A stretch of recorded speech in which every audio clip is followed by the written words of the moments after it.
Allez, on va parler du pouvoir d'achat des Français. Votre pouvoir d'achat qui est toujours en berne et en cause. Alexis, on en parlait avec Anthony il y a un instant, les dépenses contraintes. Oui, vous savez, ce sont ces dépenses obligatoires comme l'assurance auto, le crédit immobilier ou encore l'assurance santé.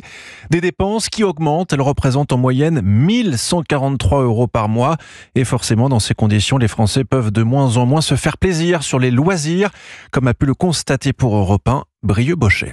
Entre le loyer à Paris, le prix des transports en commun ou encore l'assurance santé, Benjamin, 52 ans, consacre une grande partie de son salaire à ces dépenses nécessaires. Cela représente 2/3 de son revenu mensuel. C'est un peu énorme, surtout que je vis tout seul en fait. Même constat pour Camille, cette coach sportive voit son pouvoir d'achat diminuer d'année en année. La raison principale, le remboursement de son crédit immobilier. Mon crédit actuel pèse beaucoup sur mon budget. Sur un quart de mon salaire à peu près, c'est énorme. Mais bon, la plus grosse dépense, je pense que c'est la nourriture surtout. Moi qui voyageais beaucoup avant, je faisais 2 voyages par an. Maintenant, c'est un voyage par an.